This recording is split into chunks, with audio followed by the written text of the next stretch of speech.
yelled out. That's exactly what's happening. Right now, we're all looking at those 237 discharges. But that number is going to go down.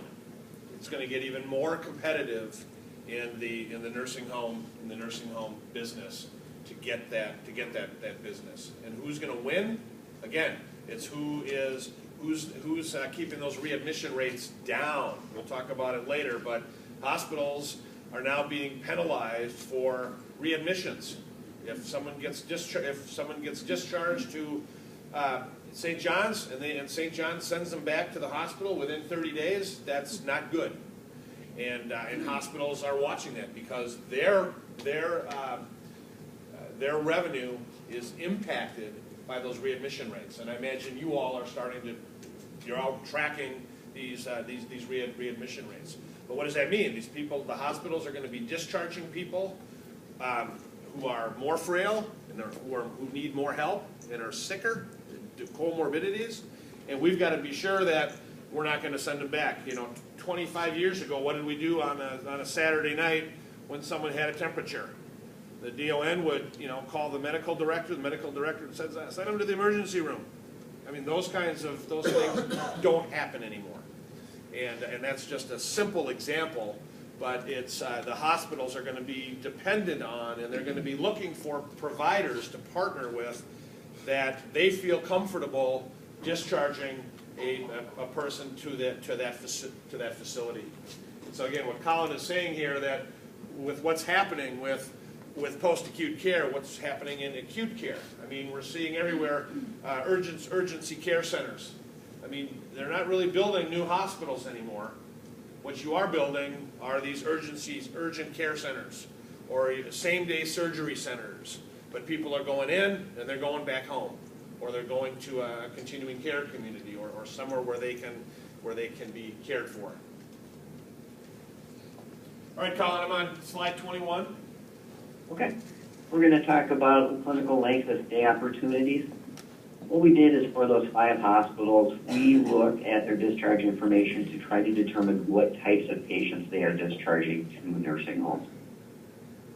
We only calculated this on this slide for Columbia St. Mary's Hospital as an example. If you look in the actual report, we do have all 5 hospitals in there.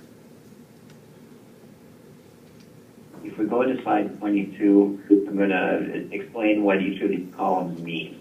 MSDRG is the diagnosis code that you are in the hospital. So if you go in for kidney and urinary tract infection, there are different codes. 690 would mean that you are without multiple comorbidities. The MSDRG name is a description of what your care level was. And then Medicare discharges, that is the volume, actual number of people that they discharge to that MSDRG code. So for example, for major joint replacement or reattachment of lower extremity, Columbia St. Mary's discharged 35 Medicare patients in the past year. Those 35 patients stayed in that hospital for 166 days. Now, Centers of Medicare and Medicaid Services, they assign something they call the geometric mean length of stay. This is what the hospital gets paid for. If it's beyond that length of stay, the hospital does not get paid for those patient days. So it's really a lost opportunity because you're providing free care, but you're also filling a bed that's preventing another payer from coming in. So you're really kind of dinged twice. If those 35 patients would have stayed at the hospital at the geometric mean length of stay, their average length of stay should have been about 3.3 days. For these 35 patients, their actual length of stay was 4.74 days. So in the right column, we can see that 1.44. That means on average, those 35 patients were in the hospital for about 1.44 days that the hospital was not being reimbursed for, but they were providing free care. Now, it's important to note, we are looking at outliers. We're only looking at people that were discharged to a nursing home that necessitated rehabilitation. So we are looking at a very frail population. If we looked at all patients that were discharged from home health, and physician, major joint reattachment, The hospital will be keeping them overall at the geometric mean length of stay. So again, we are looking at the frailest of the frail. Any time that we're seeing an average length of stay above, I'd say 2 or more days above the geometric mean length of stay, that's what we usually consider an opportunity. So what we did here is we highlighted all the DRGs that were 2 or days above the geometric mean length of stay. We consider an opportunity for a couple reasons. Number one, that means the hospital, on average, is providing at least 2 free days of care for each of those patients that they're eventually discharging to a nursing home anyway. So it could be a clinical pathway opportunity. If you provide good services, you're able to demonstrate that you're not going to send them back to the hospital. You need their patients. That's how you get paid. And they need to discharge their patients.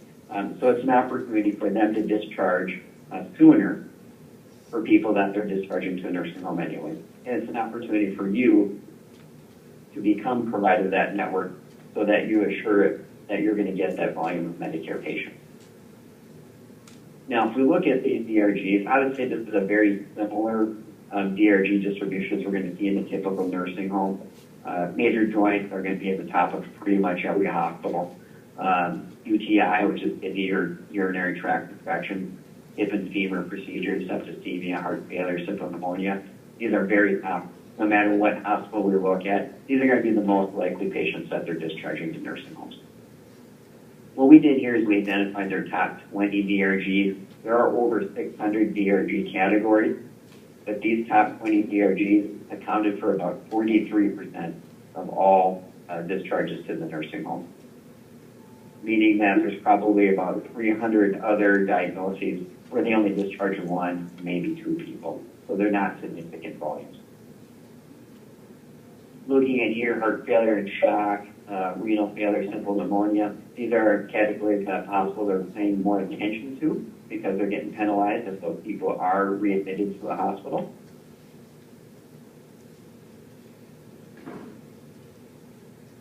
The hospital here had 341 discharges out of the top 20 DRGs. On average, stayed about 2.25 days above the geometric mean. So there are some length of stay opportunities with us hospital. There are some partnering opportunities. But remember, it is a partnership. They need to discharge people to a nursing home that provides quality care. You need to get discharged from hospital because that's only referrals we have for people.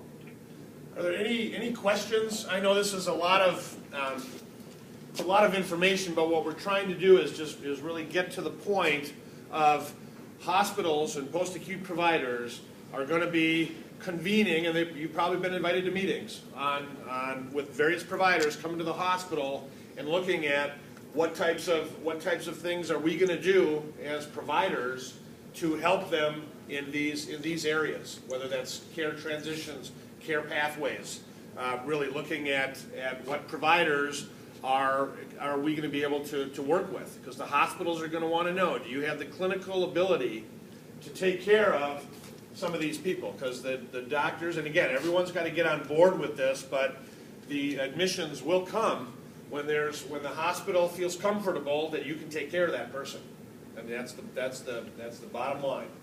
And you will not readmit that person within 30 days. It's a real transformation. Yes. How does this relate to patients being admitted to the hospital and they're first put on observation stays and not totally admitted? Yeah, Colin, can you talk about observation stays? I'm sorry, I'm having a hard time hearing. Can you address how this is impacted by observation stays? Meaning, in order to observation stay within the hospital? Yeah.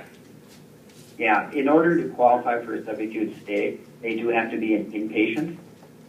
So they're going to have the length of stay at the hospital of 3 or more days. So if they are in the emergency room and have an observation and are not actually an inpatient, they're not going to qualify for that Medicare payer within the nursing home. Now, that is slowly changing.